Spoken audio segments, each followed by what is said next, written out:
Hey, we are live. I'm here with Brett. Brett, how are you doing? Doing good. How are you? I'm very well, thank you. Thanks for taking the time and agreeing to come on. I know we had a couple of appointments and you had to rush off and get married or something. Just introduce me and my few listeners to yourself, who you are, how you were raised, what kind of religious upbringing you had, if any, and just fill us in a little bit about yourself, if you would, please. Sure. Yeah, so I grew up in evangelical household and went to evangelical church. And for a while, I was kind of like, just sort of like, I mean, I believed in it, but I wasn't super on fire for it. But then it was actually the second trip we took to Creation Museum in Northern Kentucky, because I've always had a love for dinosaurs. And the tying of the dinosaurs to the Bible, how they do it there, that started getting much more into the Bible, into Genesis in particular, and from there, sort of the extension of that. And then I went to an evangelical school in Chicago and got a degree in theology.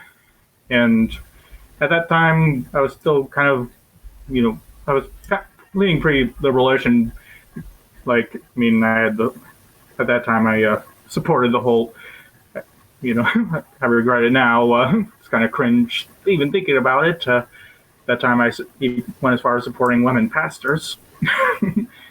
Yeah, thankfully I've come away since then. But yeah, and the thing is, I had that whole idea of branch theory, the Anglican branch theory. So I was kind of thinking like, oh, well, these guys' theology over here, they have their theology of this and that. And yeah, I hope I'm making sense there. Yeah, for sure. Do you mind telling me how old you are or no? I'm 29. I just turned 29. Happy birthday. Thank you. So I think now, just remind me. I think you said you're Catholic today, right? Mm-hmm. Yeah. So just like when you went to theology school, it was an evangelical theological school. What can you just explain a little bit about that experience and if there was any anti-Catholicism, explicit or implicit? What was your experience like in terms of the teachings of ecclesiology in particular? Like, what is the church? What do they say about the church? The church is the mystical body of Christ, and it's the bride of Christ. So do they believe that? Just talk a little bit about ecclesiology and how your theology training talked, if at all, about the Holy Roman Catholic Church. Yeah. So, most of the talk about Catholic theology was in relation to church history. And that's actually kind of what started my transition towards Catholicism, was church history, because I've always had a love for history, especially ancient Greece and Rome and medieval times, and there lies in right there the ties with ancient and medieval Christianity. So yeah, there was that. But the school itself is officially dispensationalist. So and all the things that kind of come with that territory. Yeah. And but they do accept anyone there of any sort of background, Protestant background. It's just you have to be officially Protestant to attend. What is the test? What is the litmus test to prove that you're a Protestant? What is that? What does that look like? You just have to say I'm Protestant, or? Yeah, basically. Although funny thing, I mean, there's a doctrinal statement they have to affirm, but although really it's kind of a vague statement. Like, really, a Catholic or Eastern Orthodox would be able to sign it in good conscience. Like, it doesn't even include like So I guess they were trying to broaden it out to try and include like Anglicans, because not all of them are quite perfectly aligned to like Martin Luther. So, are you, or were you ever a young Earth creationist? Like I am. I'm a young Earth creationist. Mm-hmm. Are you, yeah. or were you, or what? Yes, very much so. Still, that young Earth creationism is how I got into the whole thing to start with. Yeah, I know you said that you went to that creationist. What is it? A museum or Yeah, it's Ken Ham's Creation Museum. Ken Ham? Oh, okay, Ken Ham. Okay. You haven't been to Kent Hovind's place? No, Kent Hovind I consider to be about as legitimate of an authority on creation science as I consider Alex Jones to be an authority upon politics. Okay. He's got a lot of personality. Both those guys have a lot of personality. Yeah. I interviewed. I guess they got that. They got personality in spades and ego, and that's fun. I'm not very familiar with Ken Ham. He seems like a little bit more of a serious type. Is he doing good work, or how would you evaluate his work? I appreciate him for the platform he's created for creation scientists like Kurt Wise and Andrew Snelling for others to present their work to the public, and for his Creation Museum and the Ark Encounter. I appreciate all that. But I mean, sometimes he does have some cringy slogans that he puts out there. Okay, such as? Well, like in his debate with Bill Nye, he's like, well, Bill, there is a book. Like, yeah, because that's totally gonna trounce Bill Nye there. Yeah.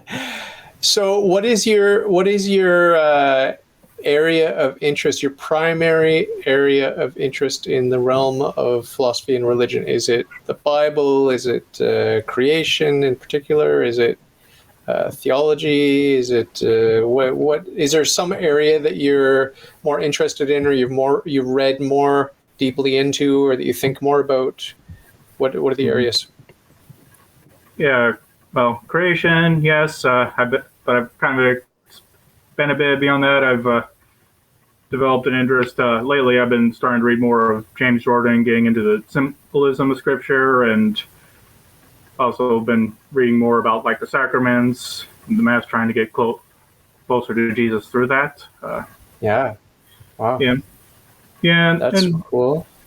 Yeah, and apologetics as well, because my family is still Protestant. They're still evangelical, so they think now I worship Mary, among other things. That's difficult. Yeah, that's a difficult thing. But they're praying for you. They're praying for your conversion, and you're praying for their conversion. And now I guess it's up to God, but it's also up to each individual will to respond to the graces, right? But it's kind of hard. It's kind of hard to be a Protestant when you, at the end of the day, your private judgment is the final arbiter of truth. Yeah, that was one of the things that got me, because going in the theology circles I did, we would often have conversations in the student dining room about theology. The most common one was the dreaded Calvinist versus Arminian debate.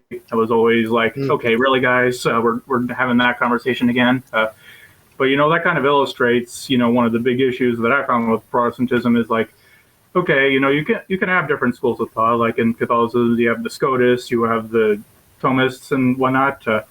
But within Protestantism, it goes well beyond that. It challenges very basic things like, is the Eucharist the real presence in there or not?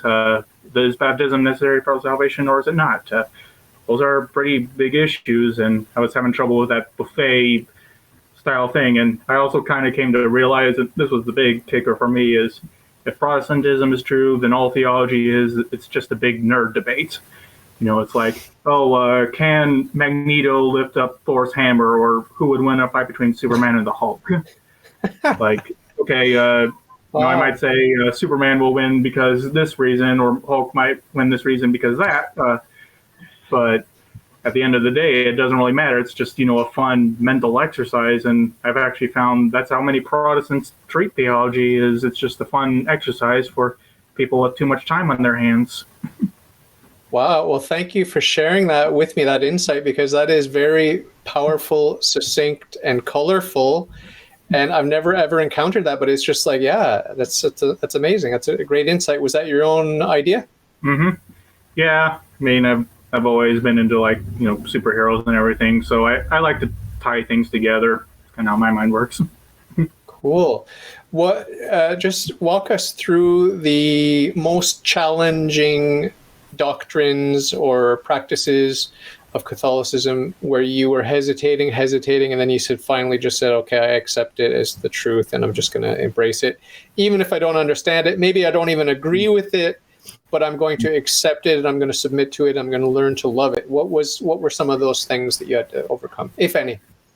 Uh, yeah, it probably was the Mary and the Saints, but I kind of like we had that whole Seventh Ecumenical Council about that very issue, about venerating images and the saints and all that. And it's like, okay, we got no problem accepting all these other ecumenical councils. So who am I, this random 21st century American, to say, oh, I accept Nicaea and all the rest, but I can't accept the Seventh Ecumenical Council.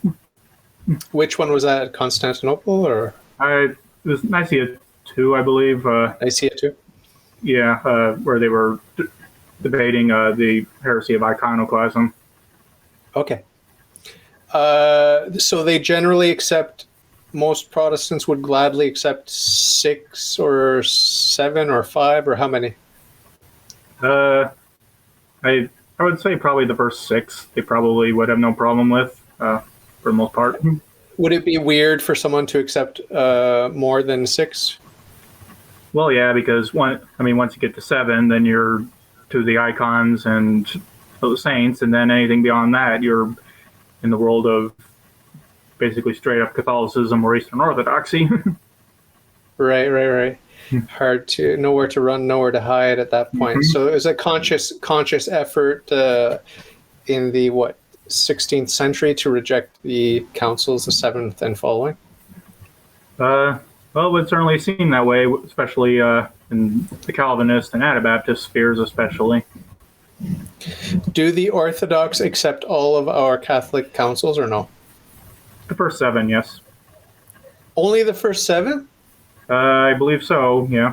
Oh, that's terrible. Yeah, and then since then, they've kind of had their own ecumenical councils. Yeah, but they're having a hard time organizing. Their flat hierarchy doesn't seem to be working for them. No offense to any Orthodox out there, but no offense, but it doesn't seem to be working. Yeah, right? No.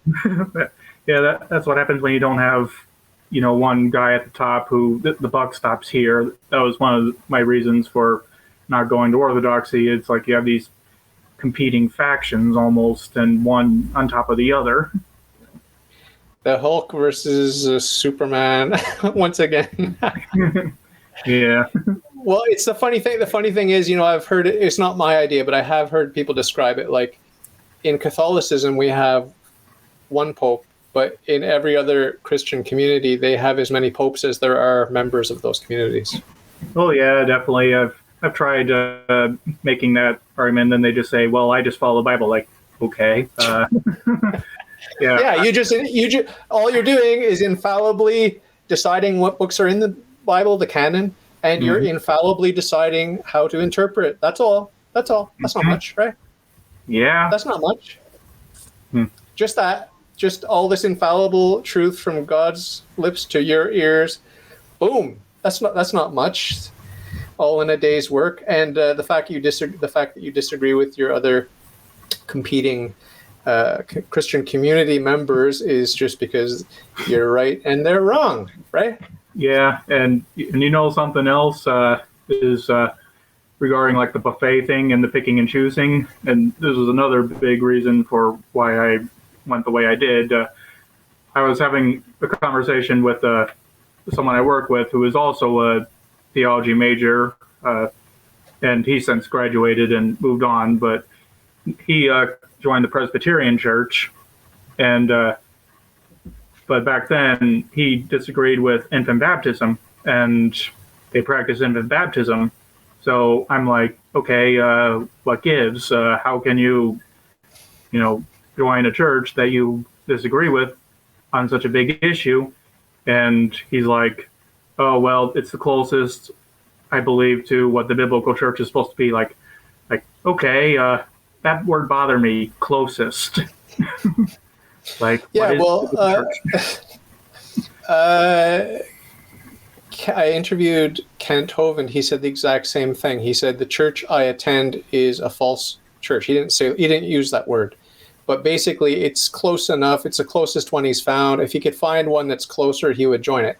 In other words, he's admitting that he hasn't found the church. He doesn't know where the church is. He hasn't found the church. That's kind of a big deal for a Christian. That's kind of a big deal.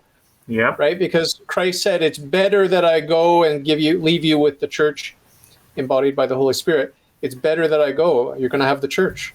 And Christians today that don't know where the church is, that's a bit embarrassing. Yeah.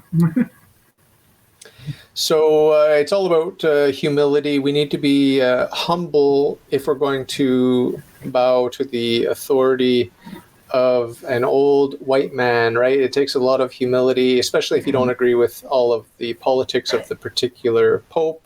But it's the vicar of Christ, and the vicar of Christ in his office is protected, as you know, and that's all we need to know. We don't need to pretend like we're a Puritan religion where every pope is perfect and sinless, and we don't need to pretend because that would be a sin. That would be a lie, right? We need to accept our popes, warts and all, including the first pope, Pope Peter.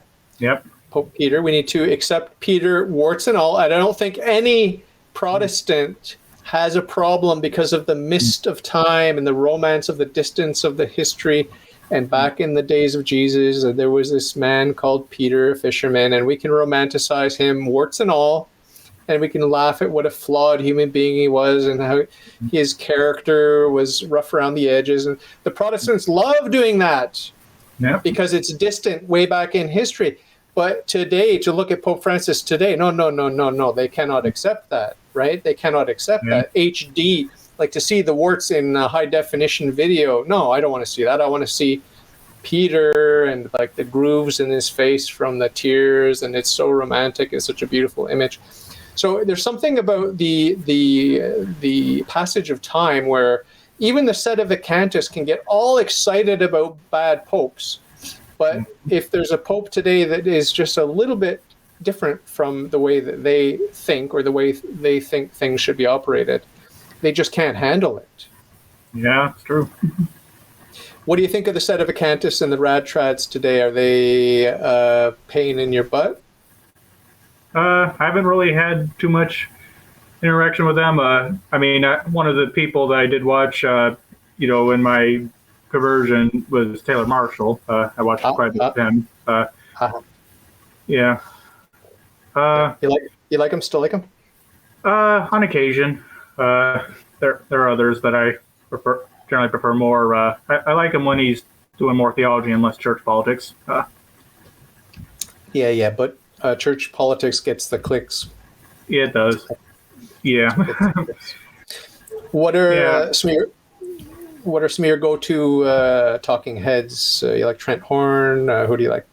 Well, I've watched pretty much everyone. Like I used to watch Bishop Aaron quite a bit. I do watch Catholic Answers. I like Trent Horn quite a bit. Jimmy Akin, and Reason Theology. Timothy Gordon, Meaning of Catholic. Yeah. Wow. Lots of content. There's lots of content out there. What about that young guy that I like so much that I had on a while ago, Gideon Lazar? Do you like him? Oh yeah, I big fan of his channel. Yeah, I've interacted with him some on Twitter. Yeah, and I liked his debate with Jimmy Akin. Yeah. That was a little bit of an embarrassment for Jimmy Akin. I don't know if he realizes it. I made a comment about that slam dunk mic drop with the transubstantiation comment that Gideon dropped on Jimmy, and Jimmy came at me and just was like totally antagonistic and I think prideful. I mean, I shouldn't disparage his character. He's a nice guy. I like him. Yeah, but he seemed a little bit emotional behind the cutting jibes and he thought he really put me in my place, but all I could see was squirming. But yeah, the whole notion of substance and accidents, we as Catholics have nowhere to run. We can't pretend that that's not an established principle in theology. We just can't ignore it, right? So therefore, evolution, theistic or otherwise, is out. Period. You agree? Yeah, it definitely is. Catholics have more reason to reject evolution than Protestants do, but ironically, it's usually the Protestants who are more hardline on that. So I mentioned at the beginning of this that you ran off and got married, or ran off and got your wife, or something like that. Do you want to talk just in very brief outline, without getting too personal, but as much as you're comfortable, just talking about what happened? Like, how did you meet this woman, and what happened? I married a Greek woman. Oh, but nice. She was born in Canada, and we lived in Greece for about a year and a half. So I understand the romance of having an exotic wife, but I'm just curious. Like, just talk a little bit about her, please. Yeah. So for the longest time I was single, and my cousin, who I'm pretty close with, she was kind of like, oh, you need to get out and meet someone, and I'm not exactly the type to go out and meet people in public. So she's like, oh, why don't you let me set up an OkCupid account for you, because that's a free dating app. So I was like, okay, I guess it couldn't hurt. And so we set that up, and yeah, I mean, there were a number of people that started talking to me, but that's how we met. It was it was her that got me, and then in 2018, I went over there and met her in person, and met her family, and they're all wonderful people over there, and we continued our relationship, and then COVID happened, and unfortunately, I was planning on going back over there, but then all that nonsense happened. And then in 2021, we decided we were going to get married because, for one, we wanted to. We were very much in love, but also it would be easier to get her over here on a spousal visa versus a fiance visa. And I hired an immigration lawyer, and then I went over there and we got married, and then we had our daughter. She was born on the feast day of the Immaculate Conception. Wow! Congratulations! Yeah, thank you. We named her Manna, which is actually kind of fitting since she was born on the feast day of the Immaculate Conception, because it was Mother Mary who carried the bread of life in her womb. Wow. So you keep saying over there, over there. Are you comfortable telling the audience where over there is? Oh, yeah. I thought it was already mentioned. Tanzania, in East Africa. Yeah. I think we talked about it when doing our sound check before going live. So I don't think it was mentioned. It's good. Yeah. It's good to mention that. It's good to mention that because a colorful place. Where in Africa is that? Northeast, southwest? It's in East Africa. It's right by Uganda, Kenya, and it's like right between them, right along the coastline. It's a beautiful country. I recommend anyone who wants to travel anywhere in the world, go there, especially Zanzibar. It's a archipelago off the coast. It's paradise. Wow. How's the food? Food is good. Very fresh. I mean, we had some very fresh chicken one time when we were staying at an apartment together in the big city of Dar es Salaam.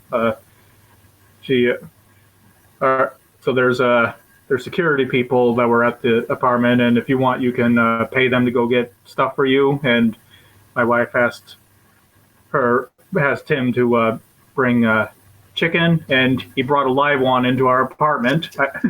And I didn't even know it was alive at first until I actually heard it making noises. When you bit into it, it squawked. No, no, yeah. He brought it over and then he took it outside and he slaughtered it and we had some fresh chicken. Wow, unbelievable. So, And there's what goats. is the And there's goats that walk down, like it'll be rush hour and there's goats rocking down the street. goats rushing at rush hour? So, what is the religious breakdown of the country, roughly? Muslim, Jewish, Christian, whatever. Yeah, so there are Christian and Muslim all throughout the country. The coastline is a bit more Muslim. Zanzibar is mostly Muslim. As you get further inland, there's a lot more Christians. There's actually at the hospital where our daughter was born, there's actually a couple Muslim prayer rooms in there. So that was kind of cool to see. Are you allowed to pray your Christian prayers in there? I'm sure no one would probably say anything about it. Yeah, I'm not sure. But You didn't try it? Yeah, I didn't try. So fascinating. Thanks for sharing that little slice of life. Are you going to go back? Are you going to do 50-50 Canada, Tanzania? Yeah, we're planning on going back maybe when our daughter is 3 or something. Okay. And maybe someday we might even live there permanently with how things are going in the States. Yeah. So is your wife Christian, or does she believe in God at least? Yeah, she's Lutheran. Okay. Was that a deal breaker for you? Like if she were Muslim or atheist, you would not have married her? Yeah, if I wanted to have married a Muslim or atheist, no. Because don't be unequally yoked. Right. Yeah. So congratulations again. That's pretty amazing. So you said that was OkCupid and it's a free service? Mm-hmm. Yeah. You should give them 10% of your salary from now on. You should. Yeah. That's amazing. It's amazing. It works. Yeah, sometimes online dating works. I want to recommend it for everyone. It can be kind of hard, especially international, because it took years for it to be able to happen. Because for one, there was obviously the immigration process that took a while, but then there was also COVID and just.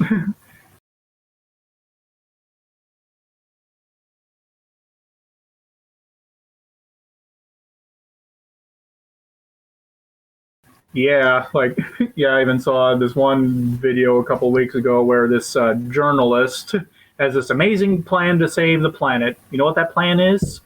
Do away with farming, especially livestock farming. Oh. And we all live off of lab-grown food. Yeah, well, they're building labs here, not labs, but farms, cricket farms in London, Ontario. I'm in Montreal, Quebec. They're building a big plant here in Montreal, Quebec, Canada. And to each his own. If you want to eat that, that's fine. But the main reason I don't want to eat it is because of the top-down planning. That's what bugs me. I'm pro-choice. I'm pro-choice with everything, including rape, murder, incest, pedophilia. If you want to do it, do it. But you may end up in hell, right? You may end up in hell. So it's a dangerous, dangerous game when you start sinning and you think that you're able to sin with impunity and you are mocking God. That's a very dangerous game, but you're free. God gave you free will and you are free and you are able to choose. So I want you to choose. I want you to think about your choice and choose wisely, choose life. Same thing with the baby in your womb. You can kill it. Yes, we know that 74 million a year are getting killed every year in the womb. It's supposed to be a safe place, but 74 million getting killed in the womb. You can make that choice, but I'd prefer that you chose wisely and that you chose life, as Moses famously said. So I'm very pro-choice about everything, even the most disgusting stuff. I just think we need to have education. We need to have strong families so that we can educate our children properly. What is a man? What is a woman? What is life? Why are we here? Who is our creator? How do we know him, love him, and serve him, et cetera, et cetera? This is basic stuff. But education's under attack. The family's under attack. intimacy and sex are under attack, being completely undermined, and it's a total disaster. So maybe just comment on some of these pet peeves of mine. What's your take on all this madness? Yeah. Well, I mean, this is kind of the full, we're getting the full picture of what liberalism is, this whole philosophy of after the so-called Enlightenment, where each individual person should be free to do, whatever, define reality basically as whatever he wants, where, everything was all about overthrowing the Christendom, overthrowing the church, overthrowing the monarchy, and replacing them with secular republics, starting with the U.S. and France. And then since then, all these liberal revolutions have basically destroyed civilization all throughout the world. This is just sort of the full fruition of it. And that's kind of what bothers me with some conservatives, is that, like, okay, compared to, like, your typical blue-haired wacko, you're conservative, but you're still liberal in many ways because, like, you still support, they still support this whole framework of, like, everyone is individually free to do whatever, no church in charge, no king in charge. Yeah. Well, I always laugh at the so-called self-proclaimed conservatives when they, with a straight face, claim to believe that they're apes. Like, I mean, they think that they're literally apes. And many of them don't even believe in free will. Here I'm talking now about the atheist conservatives, right? Yeah. The atheist conservative believes, 99% of them anyway, believe that they're apes. And they don't believe in free will. If you press them on the issue, they don't believe in free will. They believe in materialism, and there is no immaterial soul, and there's no personal responsibility. So it's kind of hard to take that seriously, whether you identify on the left, on the right, or in the middle. It's just a joke either way. Yeah, well, some do come out and straight up say it, like Sam Harris, for example. He doesn't believe in free will at all. He just straight up says it. Yeah.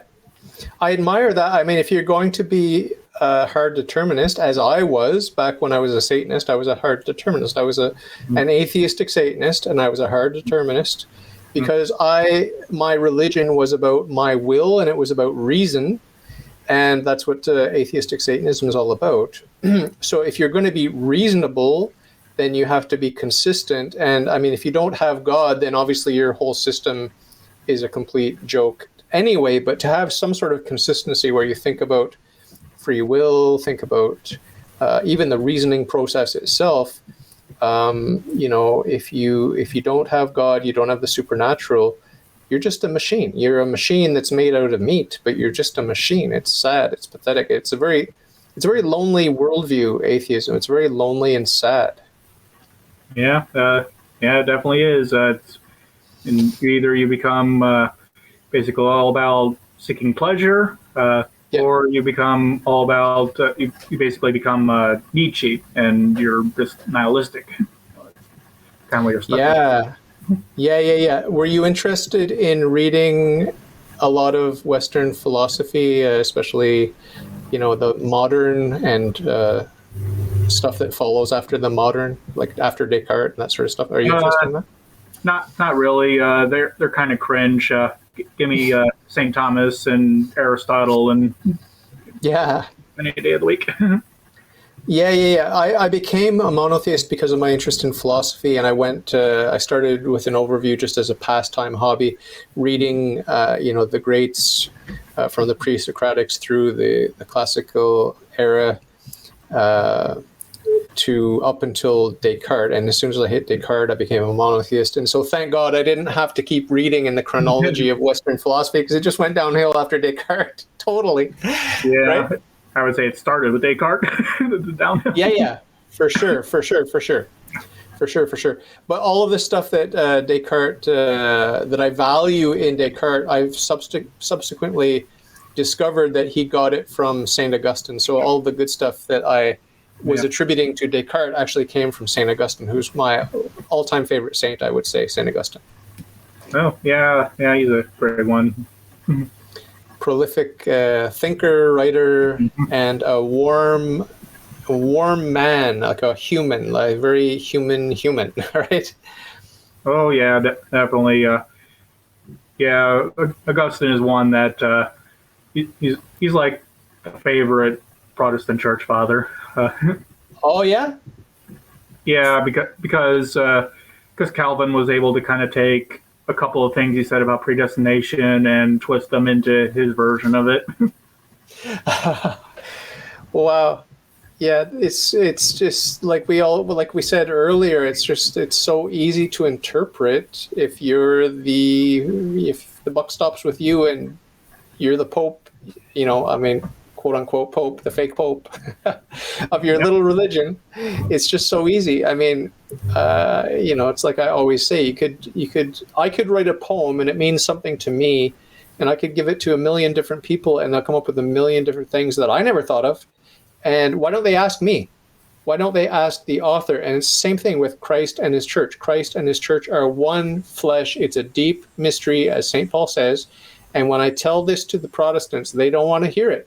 They don't want to hear that. They just say, well, it's the body of believers and this and that. Yeah, but it's divine and human. The church is divine and human, and it's infallible. Where's your infallibility? Yeah, I don't know. It just yeah, bothers me. and something, another thing that I started thinking along that too when I was considering like, okay, what church should I be joining? Because it's like, okay, the most I would say that the most consistent Protestants are actually the Mormons and the Jehovah's Witnesses. Ironically enough, because they're like they'll just straight up say after the death of the last apostle, the church fell until such and such person, Joseph Smith or whoever else, revived the church. And most Protestants, they kind of believe that in theory. They just don't want to come out and say that the church fell for 1,000 years. It's like they so they'll it's like oh, the early church was great, but then as time went on, as Constantine got involved, and later papacy came along and this and that, and it got corrupted, and then the superhero Martin Luther came along and saved the church from the evil idolatry of Mary worship. And it's like, okay, our Lord said that the gates of hell will never prevail against his church. So are you going to say, because idolatry is a pretty grave sin, that's one of the 10 Commandments, so are you really going to say that for 1,000 years that every Christian in the entire world, from England to Ethiopia to China, was committing idolatry? That's a pretty serious charge. And that would mean that Christ failed in his promise that the gates of hell would never prevail, because if that's the case, then the church fell until Martin Luther or John Calvin or Joseph Smith or whoever else rebuilt it. It's insane. It really is insane. No disrespect intended. I'm sure you feel the same way. No disrespect intended to anyone, any non-Catholic Christian or non-Catholic whatever. No disrespect intended even to the atheists. I've been there. I was a Protestant at one time. I was an atheist at one time. I was an agnostic. I've been a pantheist. Hey, we're on a journey. We're on a journey. We're not here to bash. We're just two Catholics enjoying being home, being in the safety of Noah's Ark. We're safe, and we can relax, we can kick back, and we can look outside into the wilderness, the wild, dangerous wilderness where sin is prowling like a lion. And it's true, that, I'm in the safety of the Ark. I go to confession regularly, and I go to the sacraments, and I pray. I'm not a good Catholic, but I'm striving to become a good Catholic. And it's true that I'm safe, but it's also true that I'm touched by Satan. He gets me. He tricks me. Yeah. So talk a little bit about your proclivity to sin, without going into detail. I don't want to hear about it, but just in general, the idea that we struggle with concupiscence, the tendency to be selfish and short-sighted, looking for pleasure, looking to be lazy. I mean, I could just go on and on and on with my daily regimen of sins. And by God's grace, I am striving to improve. But talk a little bit about that struggle from your perspective, please. Yeah. So, yeah, I mean, a lot of you said there. Yeah, the same here. It's like, you're trying.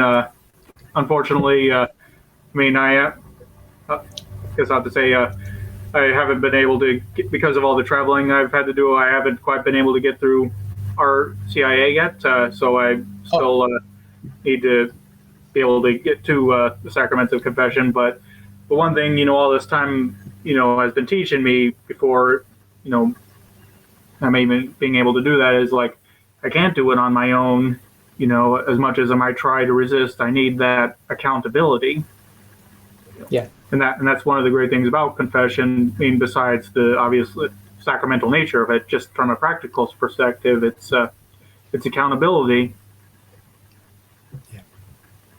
Amazing. So I had no idea. It's this fresh and new for you. I had no idea. So what was the date or the year, or the month or whatever, when you said, hey, I'm Catholic now? Like, it's official.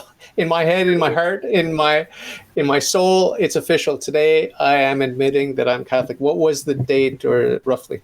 It was basically, I started going December 2019. I started attending. Yeah, and I was very much intent on officially joining, but then COVID happened, the church shut down, and then I went over to Tanzania and got married, and it's been kind of hard to be able to sit down here for 5 minutes to be able to get go through RCIA. But praise be to God, now that my family's here, now maybe this fall I'll actually be able to get through it. How old is your little girl? She is 8 months. Okay, so that means baby number 2 is just around the corner. Yeah, well, we'll see about that. Any plans? I'm just being silly, but any plans for a big family, medium-sized family? You got any plans? We talked about it. Oh, yeah, we'll definitely have more children. Just a matter of trying to raise this one up first. Yeah. That's cool. That's very exciting. So what about, if it's too personal, you can just treat it however you like. But with the Lutheran Catholic thing, are there discussions, or is it just respectful, like we agree to disagree, or is there some sort of 5-year plan, like, okay, eventually we'll get on the same page? Is it painful, or are you both not even disturbed at the moment because you got too much going on?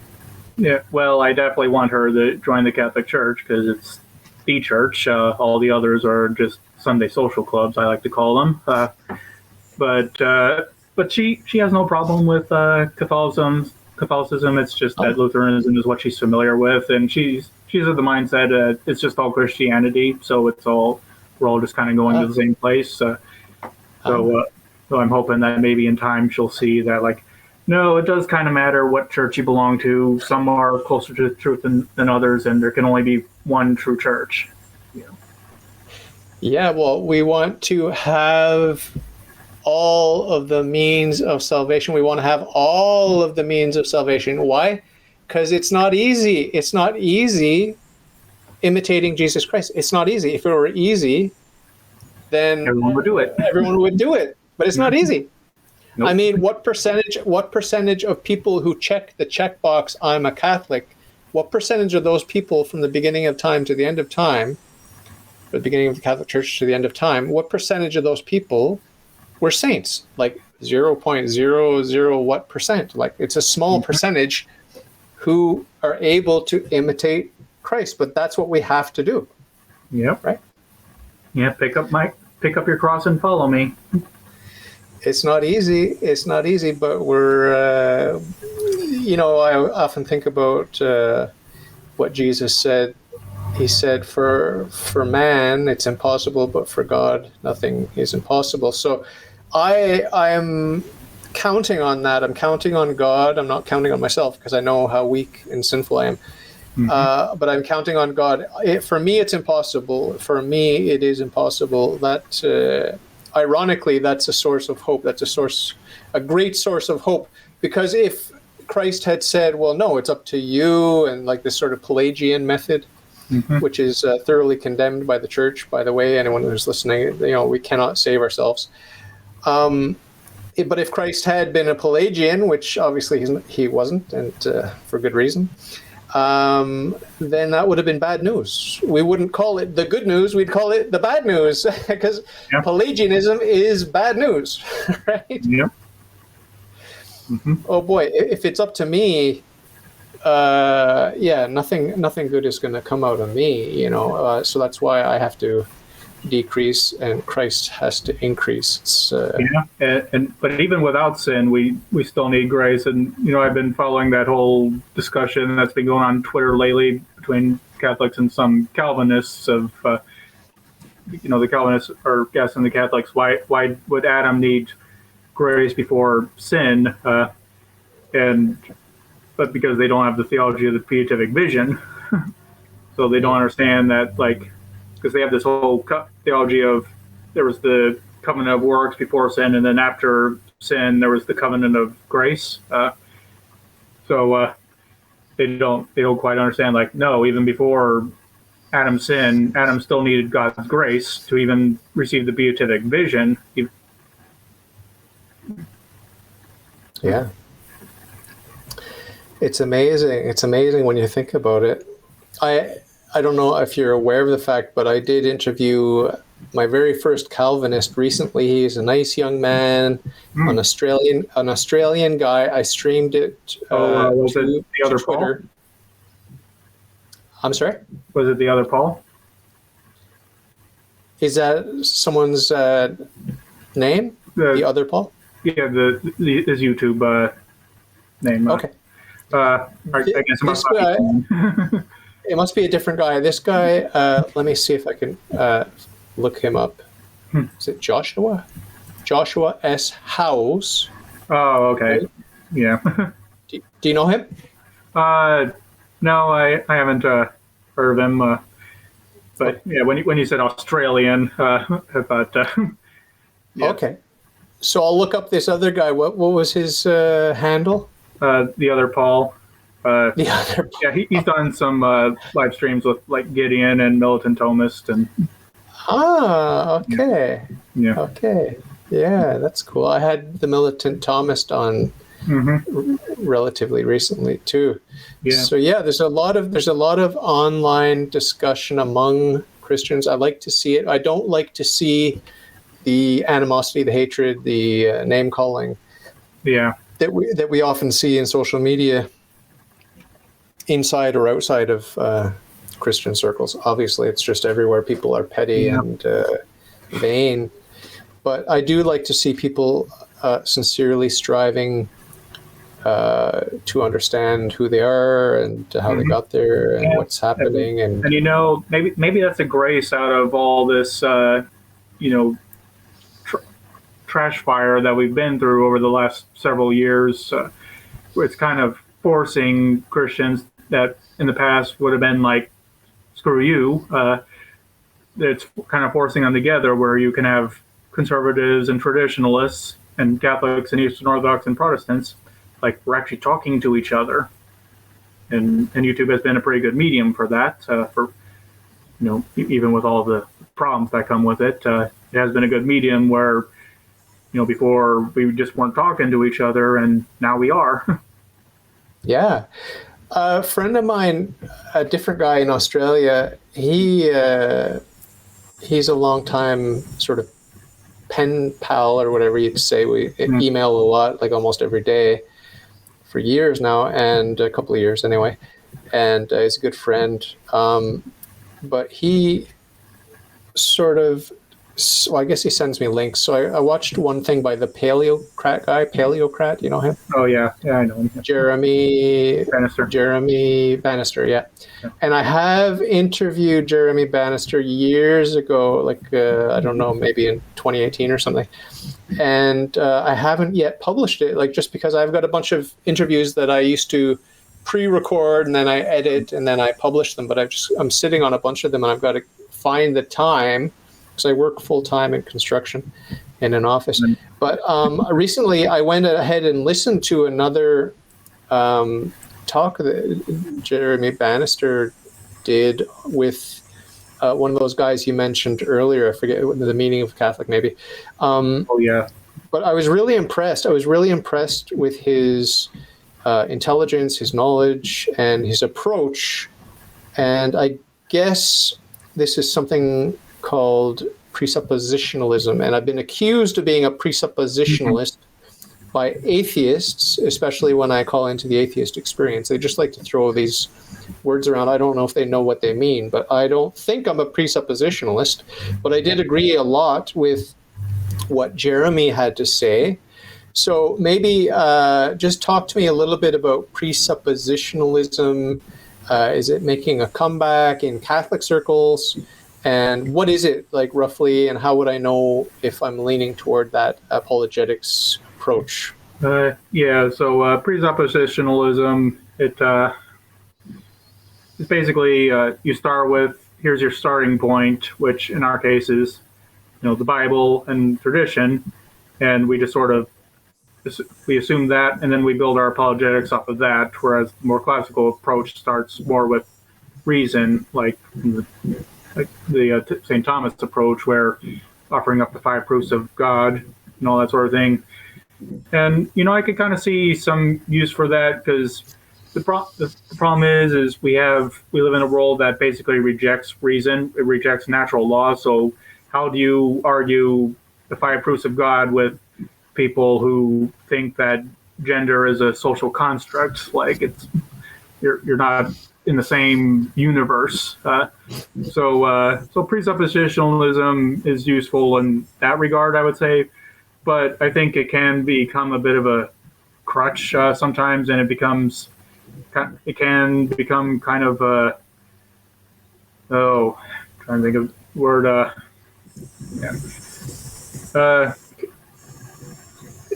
It becomes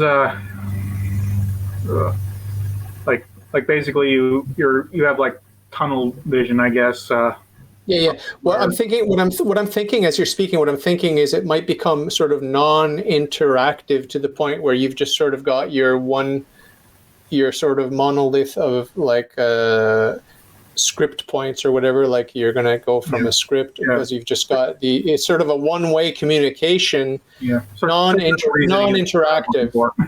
Circular reasoning. That's the word I was looking for. Okay.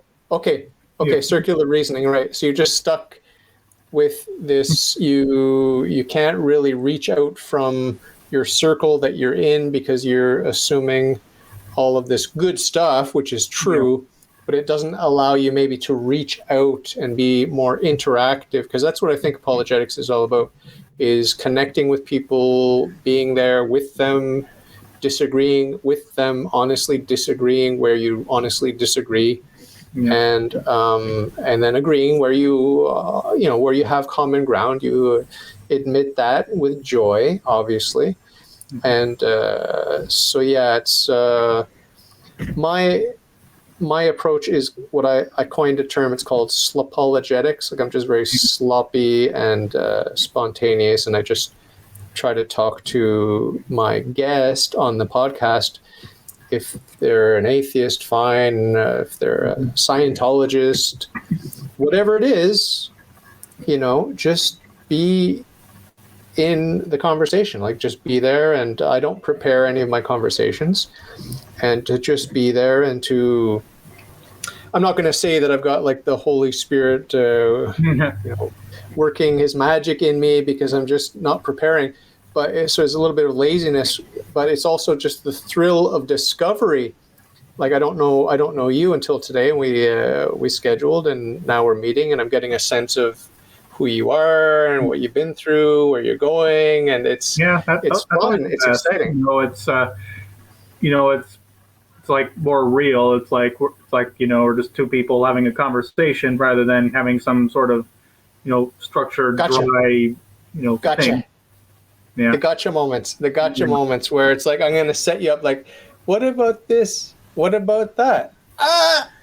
Yeah, the Bill Maher method, where it's sort of like a comedian method where you're trying to rouse the crowd up, and you're trying to rile the crowd up and trying to get them on board with you, and you deliver this knockout punch, and you try to get the crowd to be like, yeah, Mic drop.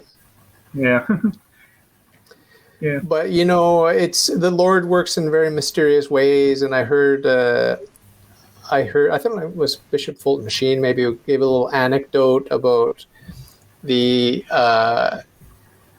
human pride. Like even in the case of a priest giving a sermon, he may have worked hard to prepare the sermon, and it's a good sermon, and he really put a lot into it and used sources, a lot of good sources, and just a real gem of a sermon. But then when the old lady came up and was very touched by the sermon, the priest was disappointed because it was something completely inconsequential that she took away from the whole 10-minute talk. Like, it's just like, oh, and you said about the leaves changing color in the fall, that really, whatever.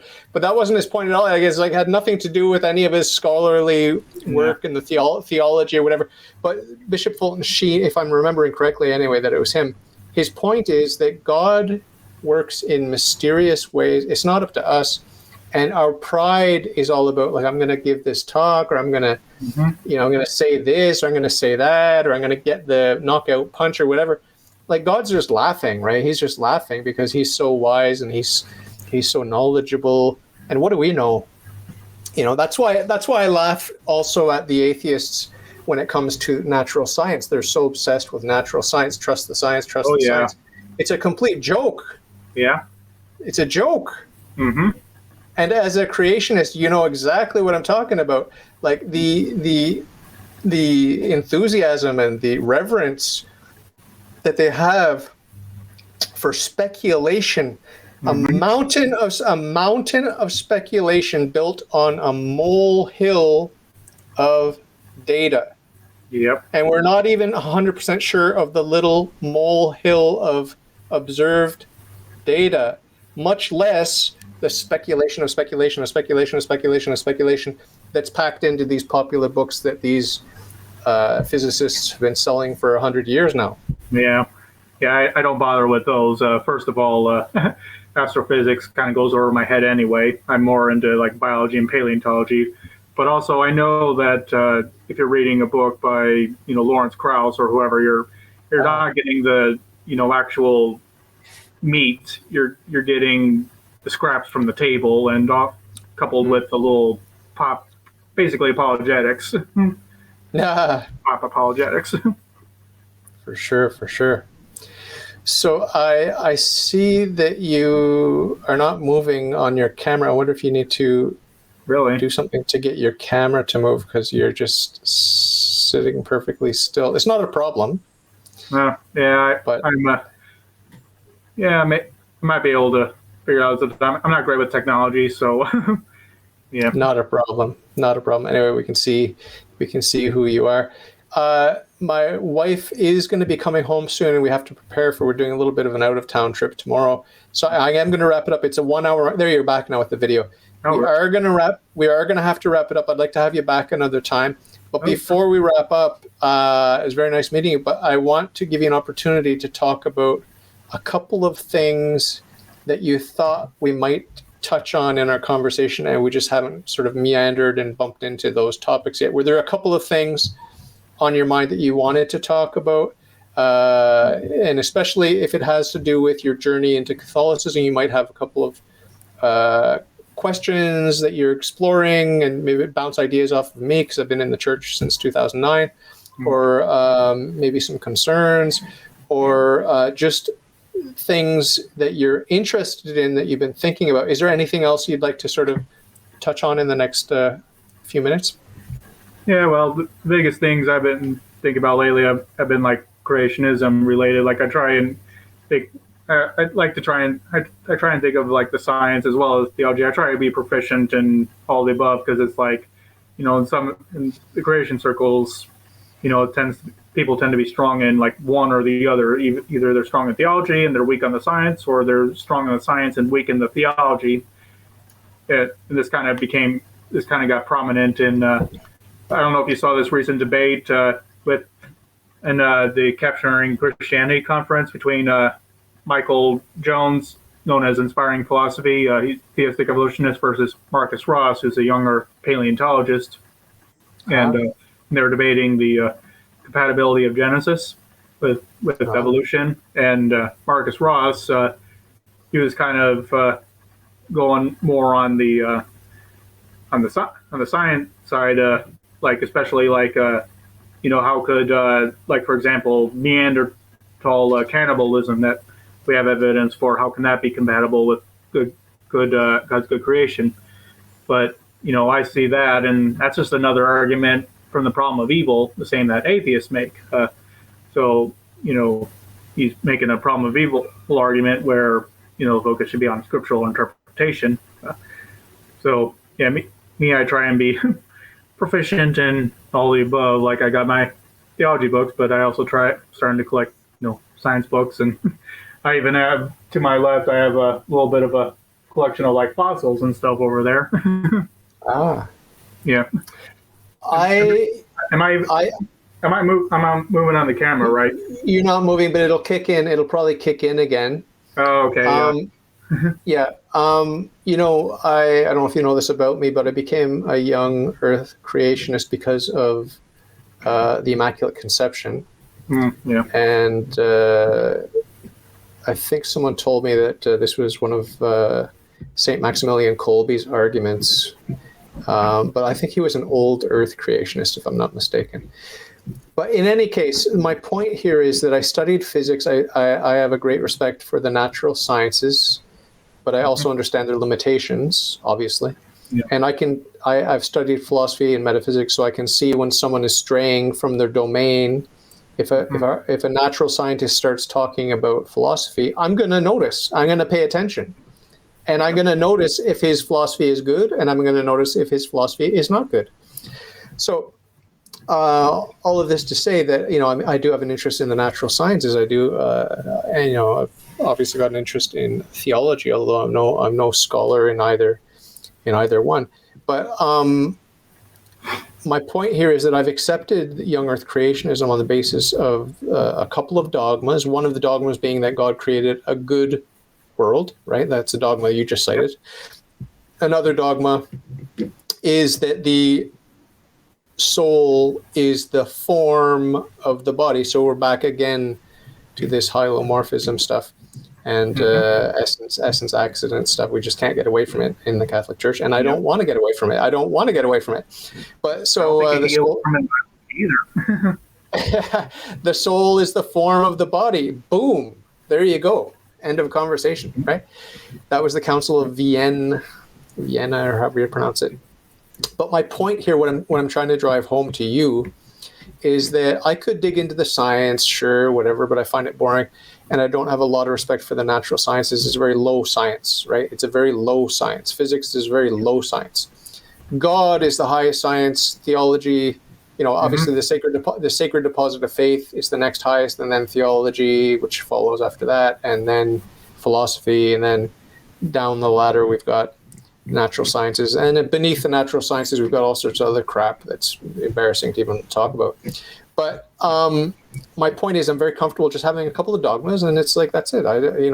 You can get all excited as an atheist, and you can present mountains of evidence of why the starlight has to have come from such a distance, and therefore there must be such an expanse of time behind us. I don't care.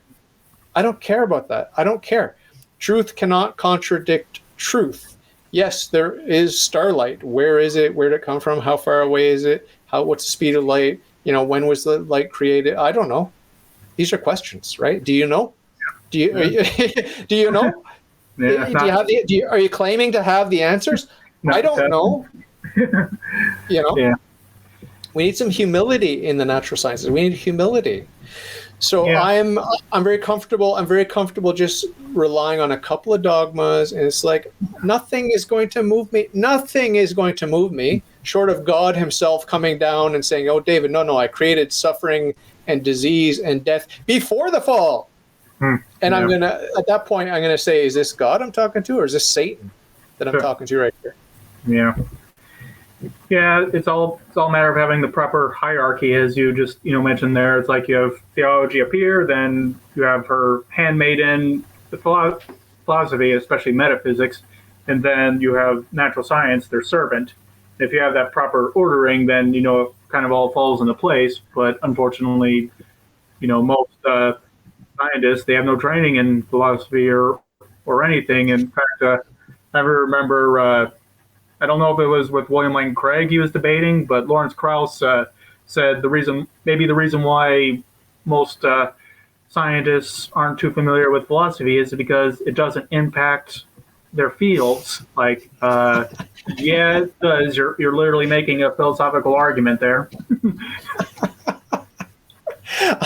Oh, it would be funny if it weren't so sad.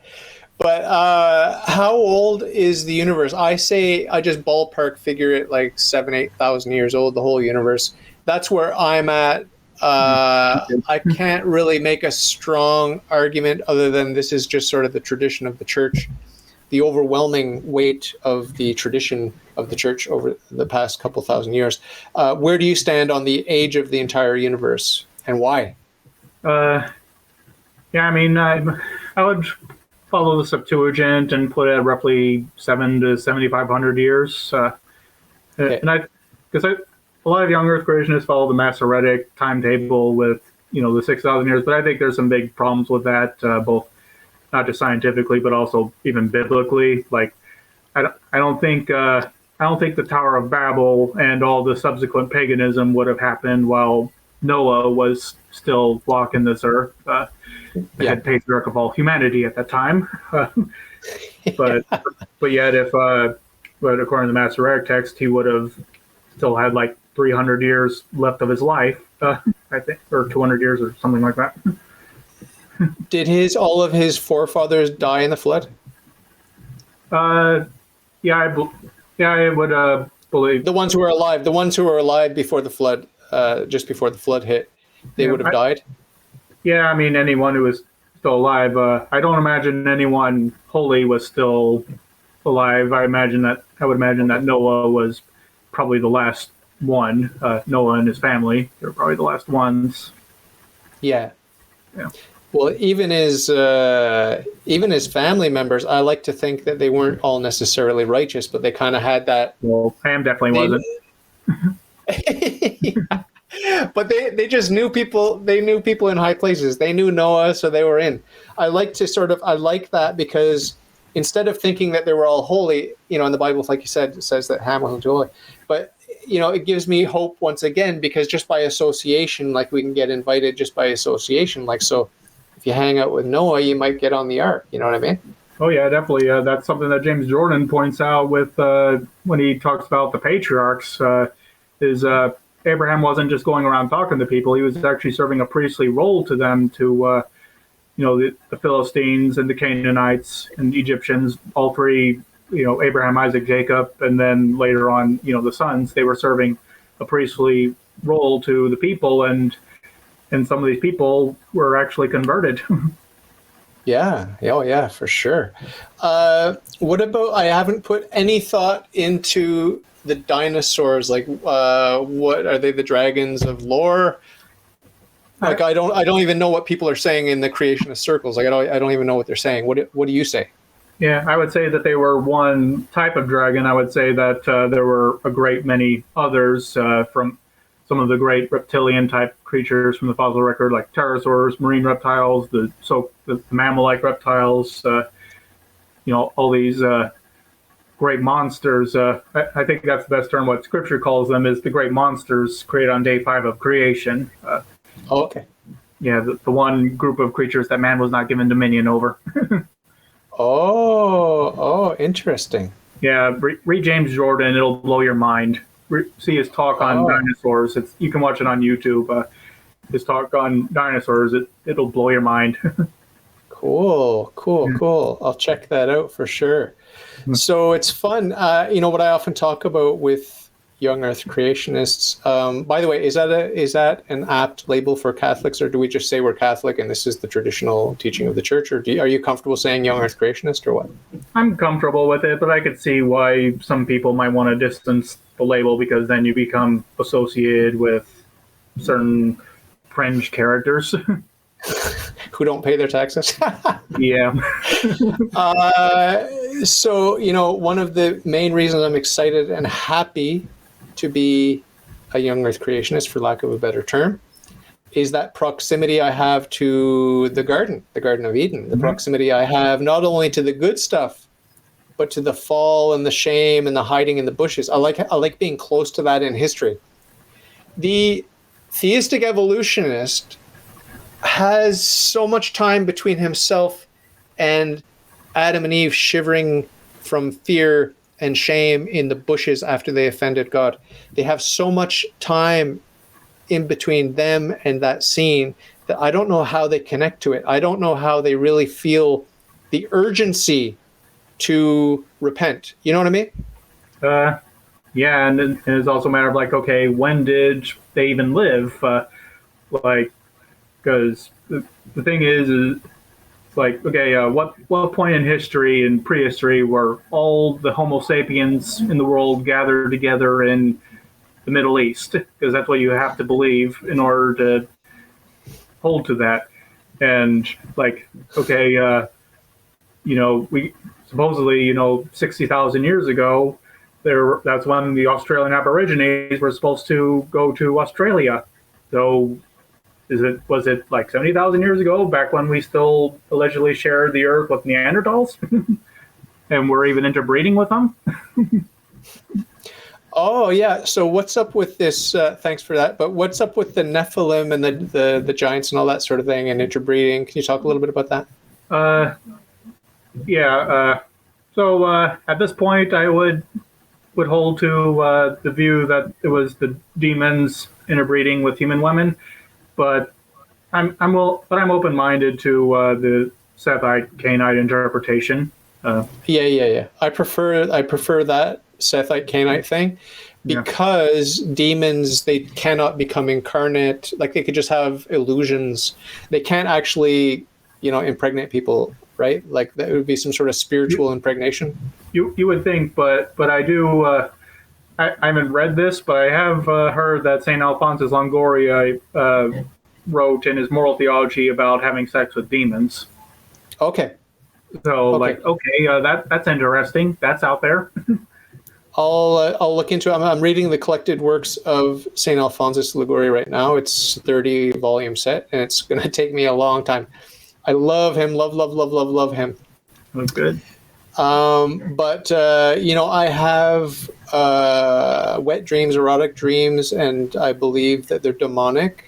Yeah. And ever since puberty, I've had these dreams. Yeah. And I do believe they're demonic. Mm-hmm. Since my conversion, I've been sort of praying to not have these wet dreams. Mm-hmm. So maybe there's something, on the spiritual realm that's happening. For sure. Yeah. I just don't know what it is, and I hope I'm not impregnating all these demons and they're going off and having my demon babies. Yeah, that would be crazy. So I guess one little topic before we wrap up here. I do have to wrap up, but I'll have you back again in the future because it's nice talking to you. I just want to talk about abortion. Pro-abortion people today, how do you talk to them? And are you more comfortable, is it more powerful to say I'm anti-abortion? Is that more to the point than saying that you're pro-life? I've heard this argument made recently. It's better to just say pro-abortion, anti-abortion, and that gets rid of all the clutter and the weird nuance that's trying to sort of camouflage these stances, which really are very cut and dry. Like, I'm anti-abortion, you're pro-abortion. Let's talk about the pros and cons of killing the baby in the womb. So just talk a little bit about that before we wrap up. Yeah, I did listen to Timothy Gordon's argument on that, and I think it's a pretty good one. So I think I am moving in that direction of, like, the pro-life movement has been bogged down with trying to play it nice. and the term has kind of become like, oh, we need to have this consistent, seamless garment of being pro-life, like where you're not just against abortion, but you're also basically for all these other things and childcare. And I think we need to have those conversations, like in terms of policy, like, okay, what's the best policy to move forward? Like, is universal health care the best way to go? Is it not? What's pros and cons? What's the cost going to be? Like, okay, and let's have that discussion. But but I don't think any of that conversation is meaningful if we can't get past what constitutes a human life. I think we have to start there and be like, okay, this is our hardline stance here. We're against abortion and all the other issues. We'll get to them as they come up. Yeah. So what would you say? You had a baby 8 months ago, roughly. What would you say to my friend who's, atheist or agnostic or whatever, my friend who in real life told me the human life begins when they cut the umbilical cord to the mother. That's when human life begins. You had a baby. What is your reaction, your honest, sincere reaction? What would you say to my friend to try to help him understand that he's being deceived by Satan? You don't have to talk about Satan, but what would you say to make my friend understand that that's a load of poppycock? Yeah. Well, I mean, maybe might show him just, image of the ultrasound. Like, look, there's this baby moving around, and my daughter, she already had personality even in the womb. Like, she was so active. And she was also a little camera shy. Even I don't know how she knew this, but somehow she would always know when she was being looked at through the ultrasound, and she would turn away. Oh. Cute. Yeah. So it's like even within the womb, they have sort of personality in the way it seems.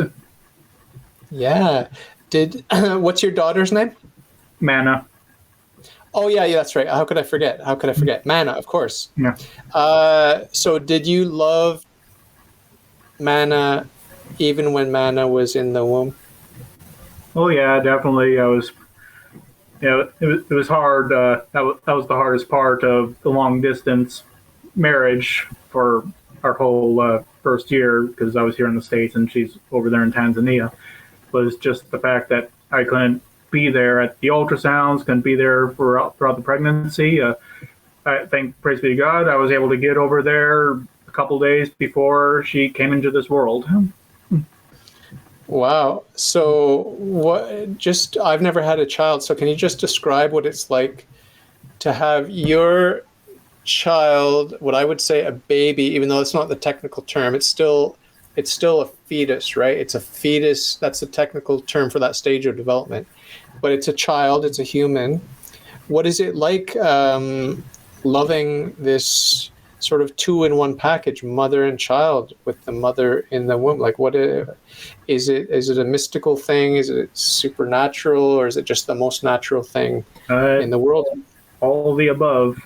And, it's, you kind of feel everything. You feel happiness and you feel joy. But then at the same time, you're like, oh, crap, I have, I'm a father now. Like, what do I do? Yeah. Oh, what a burden of responsibility. Yeah. It's like, it's kind of, but I mean, it's the most wonderful thing in the world. But then, sometimes you realize, like, this little person here is dependent upon you. And yeah. Well, that's funny because my friend who said human life begins when they snip the umbilical cord also said that the clump of flesh is completely dependent until you cut the umbilical cord, and then it's no longer dependent. So you could just let it free go, be free, have a nice life, kid. See ya. Yeah. So that's kind of interesting that he thinks it starts with cutting the umbilical cord, because it's like, okay, so when the baby comes out for that brief time, it's still attached because, the umbilical cord comes out with it. It's still attached. So is it not a baby for those few minutes before they cut the umbilical cord? Like, okay, that's an interesting line to draw there. Scary. Yeah. Scary stuff. Like what? So, are you going to, like, if you don't want it, you're going to take a knife and, like, what? Well, it's just completely ridiculous. But this, once again, I have to, as my disclaimer, no disrespect intended to my friend. If you're watching this, no disrespect intended. I just think you're silly, right? And I think silly is an understatement, because the sanctity of human life from the moment of conception to natural death, that sanctity is inviolable, and God will not be mocked. God will not be mocked. Nope. So we have to be careful. And so please pray for me and mine. You and yours are in my prayers. And I arrange perpetual mass for all my guests, whether they like it or not. And I'm sure you do like it, since you're Catholic. Yeah, I do. Yeah. So you're going to be getting the benefits of the sacrifice. I appreciate of the mass every day. And so return the favor just by thinking about me, praying for me and mine. And I need ongoing conversion. My family, I'm the only Catholic, so I need my family also needs the graces of conversion, and I'll be praying for you and yours. And it's all about getting to heaven, and then we can enjoy, right? We can enjoy God, enjoy the beatific vision. So yeah, I certainly hope so. Yeah. I hope so. So we hope and we pray. So very nice to meet you, Brett. Thanks for taking the time. And I'll have you back again. I'll have you back again in the future. Okay, keep in touch on Twitter. Yeah, we'll do. Maybe next time, if the camera's working right, maybe we're having a conversation on creationism. Maybe I could take out my little museum here. Yeah. For sure. So give my love to your beautiful family, and we'll talk very soon. God bless you. Yeah, thank you. God bless you. Bye for now.